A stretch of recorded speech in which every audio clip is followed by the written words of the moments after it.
Hello again. Welcome to a little brief edition of Hello Central. With technology being what it is today, we're on Front Street on this gorgeous, gorgeous day, an early spring.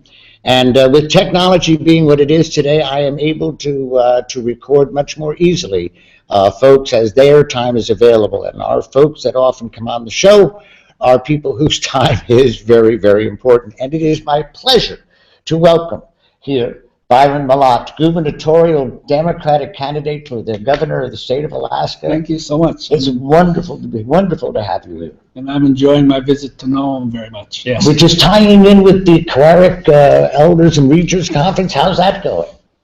It's going well. Yeah. You know, every village in the region is here talking about the issues that are important to both the region and Nome and what are some in each village. What are some of the hot topics? Well, we may talk about them here. Health, public safety, healthy communities, resource management, all of those things I think that we as Alaskans share in common. The high cost of energy, the high cost of living. Incredible. All of those things.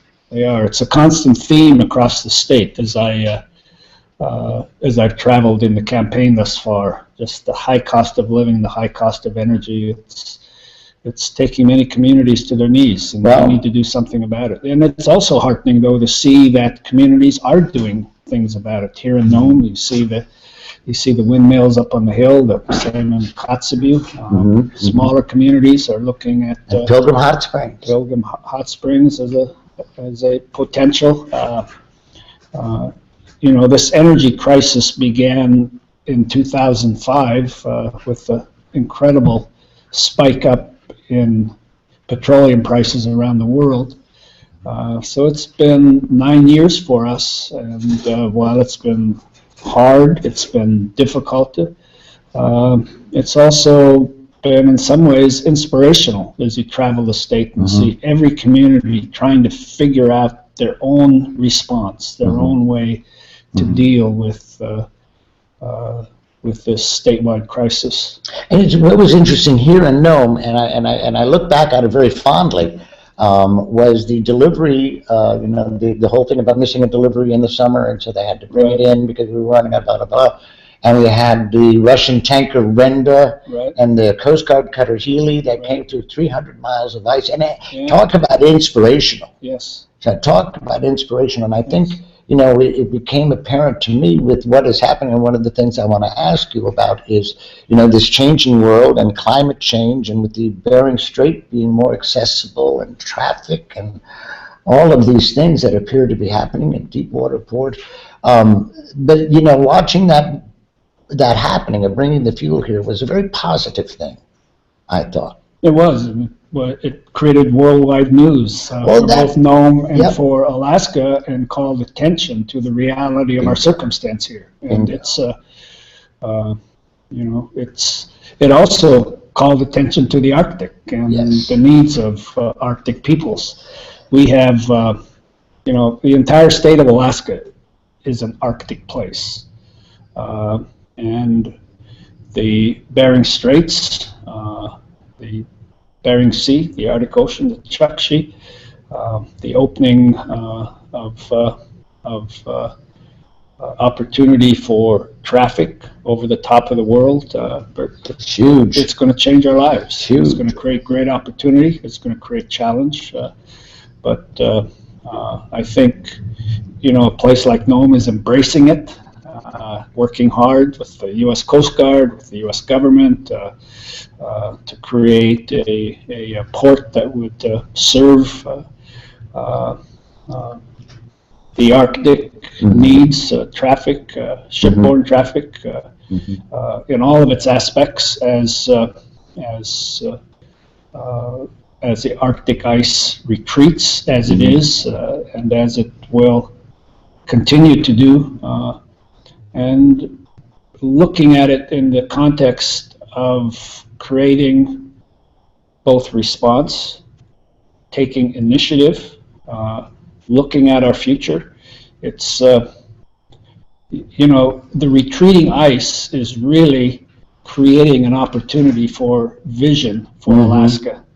And it's exciting to watch, and it's exciting to see a local community like Nome and the region step up to say, hey, we're here, we're involved, we have ideas, we want to make it happen.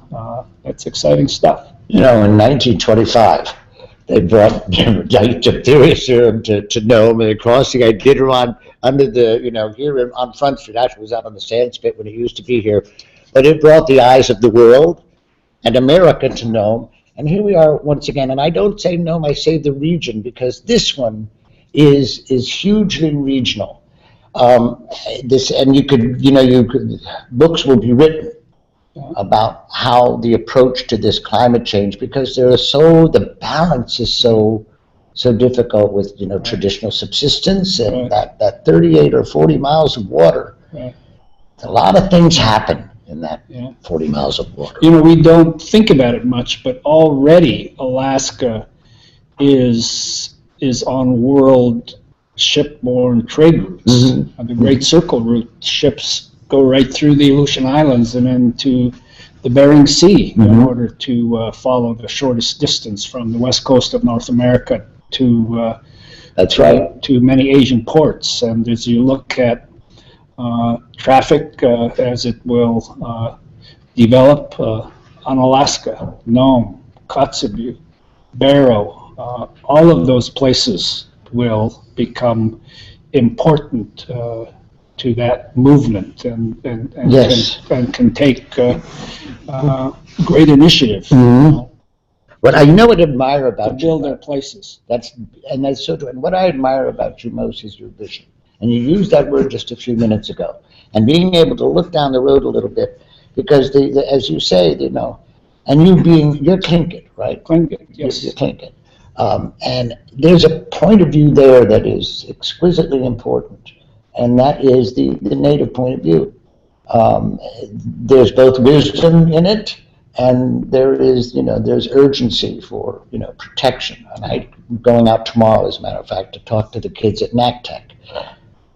Pardon me, and I remind them that a part of their legacy, and these are kids from Shishmaref and Kivalina, all over the place, that come to Nome for a couple of weeks and I tell them about the opportunities that are there and the involvement necessary. They don't have to be in politics, but to know what's going on, because this is a part of their legacy, what is happening, and be it the development or protection of those resources. It's the idea that in Alaska, at least from the native perspective, and I think we all share it. I shouldn't make that every Alaskan, but you know, you have to be concerned for the moment for where we are now with both the issues and opportunity there. But we also need patience. We also need a longer view. We need to be able to look at what we're doing today means to our future. And, you know, as a businessman, which I also am and have been, you know, strategic planning is everything. Making the best judgments about the use of your resources.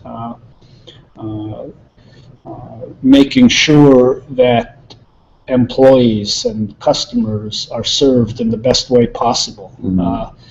I'm not suggesting in any way that the way of business is the way of government or the way of creating the best society. But we all learn, we're all informed from every aspect of our lives and the way our institutions work, and we need to understand and to take advantage of that. It's across the state, I believe that, you know, in spite of reduced state revenues, in spite of all of the issues that face us as we look at things like the high cost of living, the high cost of energy, the high cost of housing, that we're going to persevere, we're going to overcome, that these challenges create opportunity. They create opportunity for business, they create opportunity to strengthen our economy, they create the opportunity for Alaskans to come together and to look collectively at their future.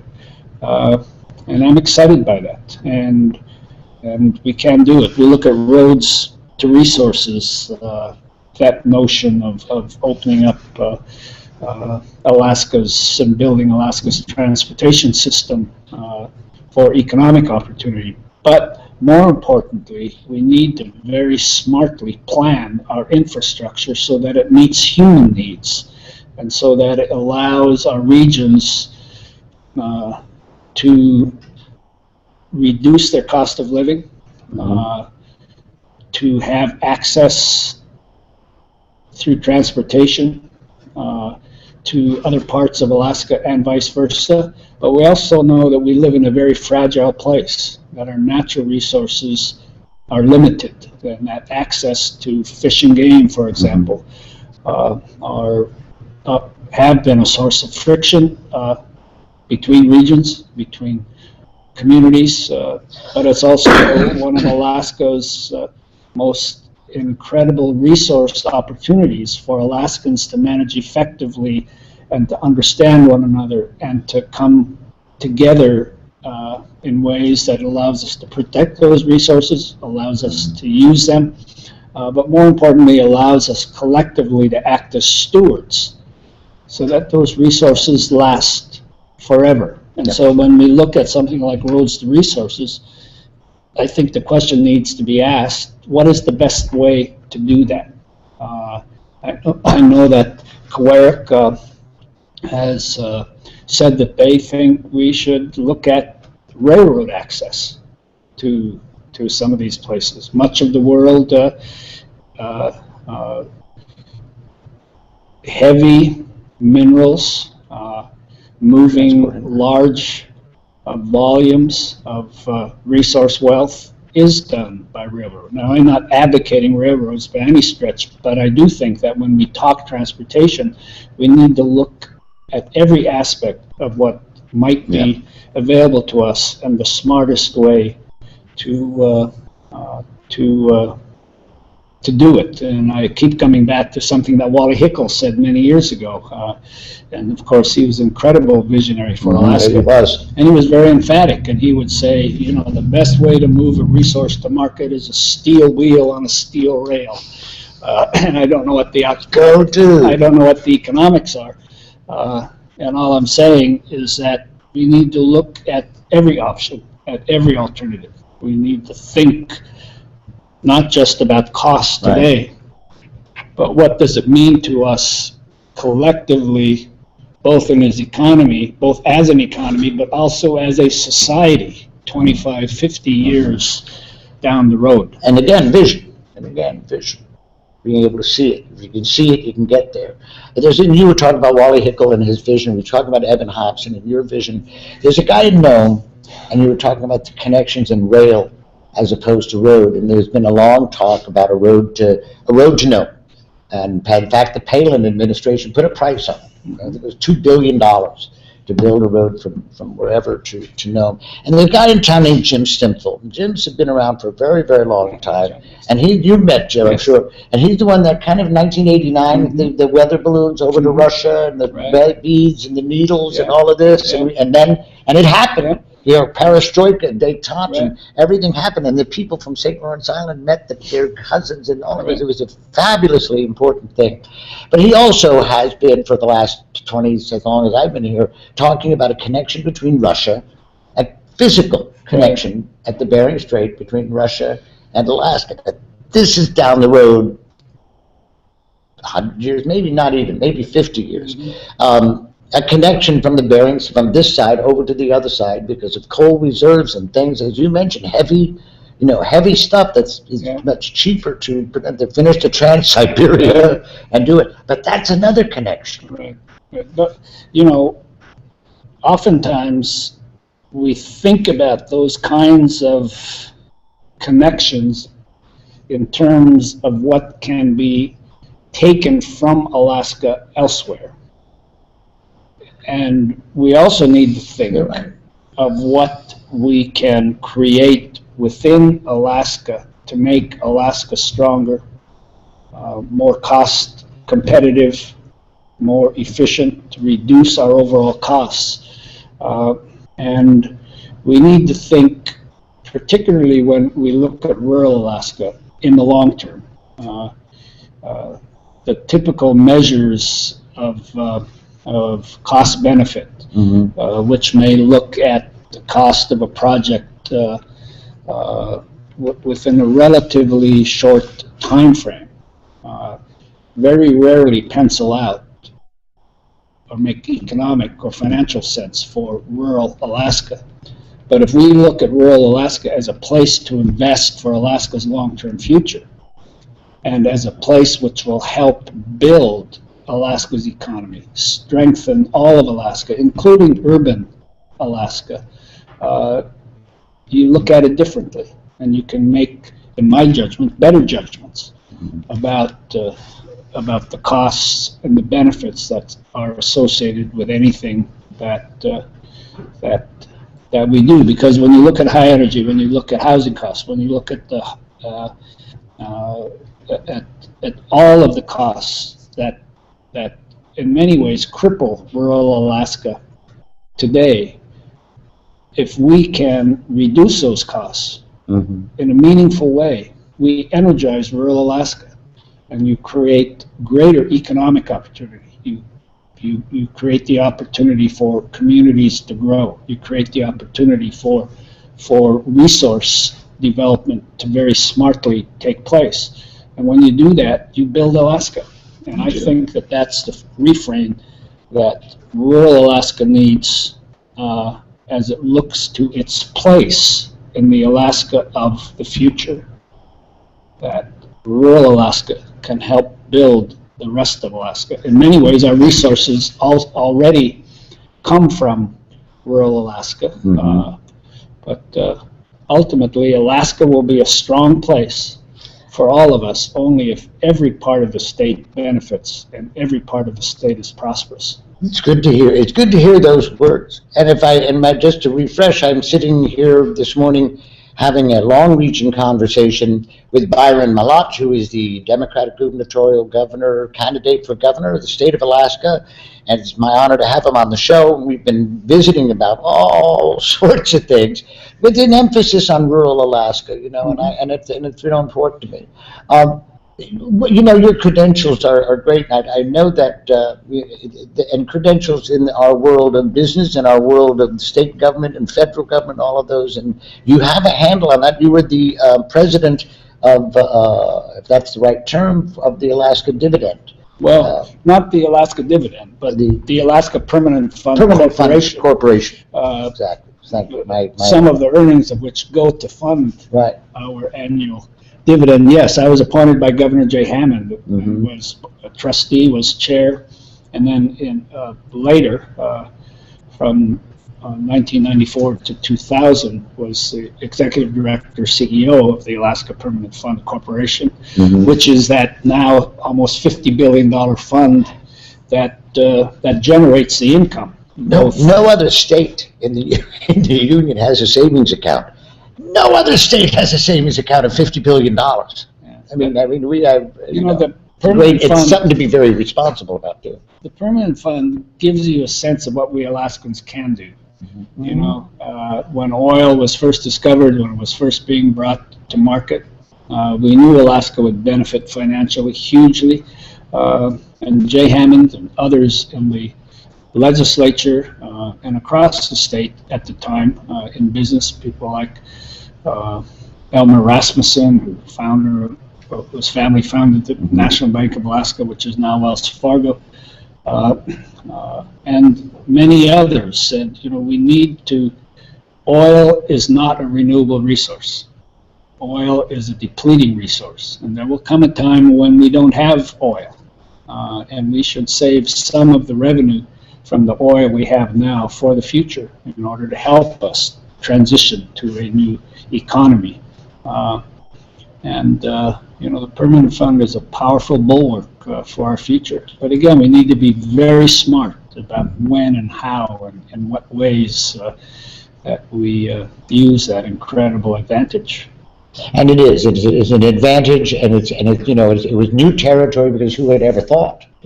How do you divide how do you share with every Alaskan the incredible profits made at the oil industry? One could, and I know the core philosophy was share with Alaskans their ownership of Alaska's resources. That also gives us a responsibility to look at how we bequeath or provide for future generations. Again, not just decades, but centuries, that give those generations of Alaskans both the opportunity and the obligation to continue as stewards of this incredible place for their children. And that's the way that I look at it. I'm an Alaskan Native. We do have a sense that our place on this earth is at least 10,000 years. We've been here for at least that long. We will be here that long into the future. And the earth is a very fragile place. It nurtures us, but we also need to nurture it. You're a wise man, Mr. Byron. You're an eloquent, I must say. One of the great resources of Alaska, besides the fabulous oil, and I, as I mentioned to you yesterday, I'm on the state chamber board, and the awareness of how huge oil is to our economy is, it's phenomenal. It's scary. Right. The spigot turns off. We're in deep, Hello Central. And we're beginning to realize that I think one of our greatest resources, besides its people, is its geography. And where we are on the globe, and we were talking about, I remember they built the Port Authority in Anchorage built the International Arrivals Building. Right. And then all of the politics of Russia opening up, and all of a sudden the planes didn't have to stop in Anchorage anymore to fuel. And Anchorage lost this incredible amount of money. But over our heads as we speak every day, about 50 to 70 jets are going back and forth from Europe to Asia. Right. So that geography is still incredibly important. Right. And it's still important in the sense, and I had this opportunity to travel with then Governor Knowles to Memphis, Tennessee, and meet with our last Democratic president, governor. Yes, to meet with key executives of FedEx, to work with FedEx to make Anchorage a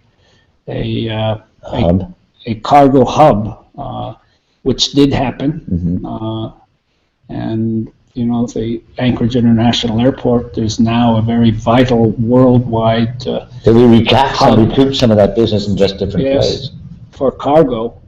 And again, that's vision, that's planning, that's saying, we have this asset, how do we best utilize it economically and for the people of our state? And I was on that trip as the executive director, CEO of the Alaska Permanent Fund Corporation, and talking to business leaders about a place and saying, oh, by the way, at the time it was about $25 billion. We have this $25 billion nest egg in our state. And people say, those people, they think ahead. Business, just like government, wants certainty. They want a sense, if they're going to invest in a place, that it's going to be around for a while. And that the people who make judgments that affect their business, the economy, the society overall, are smart, and that they act reasonably, that they act with some sense of vision, that they act both with responding to the needs of now, but also thinking for the future. And that is all very important. And Alaska has incredible advantage that we can take, that we can continue to build. Yesterday was an interesting day for me because after listening to you and being at the conference, the Calera conference briefly, I got home last night and on Gavel to Gavel, Alaska on 360 North, and you're going to have to help me with the name because he's still president of ASRC, Edward Ita, from Barrow, Edward Ita. Edward Ita. Yeah, Edward Ita. Edward Ita is a former mayor of the North Slope Borough. Right. And is now in private life, but he is one of my heroes. He is a hero. Well, why? So much of the things we've talked about today were touched on in he was testifying in front of the Finance Committee, and I don't know how recently, but he was just quietly talking about those years of the early seeing, envisioning the North Slope and how that worked and how the villages benefited and how all of this worked. And there is as we mature as a state in these things that we're talking about geography and transportation and all of this and growth and hopefully, other industry and all of that and diversification, all of that, I just think of that quiet Mr. Ita just quietly talking about things the way I think you do and the way I think Evan Hobson did. I think that's a pretty cool company to be in. Yep, I worked with Evan. Both of us worked when I was very young for Alaska's first governor, Bill Egan. I worked with Evan on the Alaska Native Claims effort. Worked with Evan. I was commissioner of the Department of Community and Regional Affairs, which was the responsible agency in the creation of the North Slope Borough. And so worked with Evan there. He had resigned from the governor's office and moved back home. I've seen a lot of Alaska history evolve and been involved with some of it. Yes, you have. I mean, you've been involved with some. I mean, how many people? We don't have anybody that was involved with, the founding of the country anymore. They'd be 300 and some odd years old. My guest again has been Byron Mallott, Democratic gubernatorial candidate for the governorship of the state of Alaska. And before we close, and I want to thank you, first of all, for taking the time from your schedule. I know it's a busy one, and it's going to get busier. Just to remind the people of Nome that next month in May, I believe it's the 15th to the 18th, is the Democratic statewide convention is going to be held in Nome. Now, and that needs your support, and it's stuff that's all about you. Alaska Democratic Party Biennial State Convention, and it is going to be held here in Nome. I'm looking for the dates. May 15th to the 18th. I was right. So we want you all to be involved in that. And I'll be back for that. I know you, and that means you'll be back on the show because I want to extend that. But I also want to remind and that you out there, my loyal viewers over many, many years, listeners, and I know now with the downloading www.hellocentralnomealaska.com, you can see past shows of my most recent reincarnation. But it's all about getting out and being involved. It's about voting. Doesn't make any difference really who you vote for. I mean, it does. I'm shaking the whole world. But to do it, it's your franchise. And you, on this show for years, I talk about that, how important it is to exercise that franchise for you to get out and vote, be involved. And young people. We've been talking about things today with Byron, that Mr. Mallott, and maybe Governor Mallott, that affect your future, your legacy. So I want to thank you, and thank you again, Byron, for being here. You're a wonderful man, and we'll welcome you back to Nome next month. Thank you, everybody in Nome and down the road, Hello Central.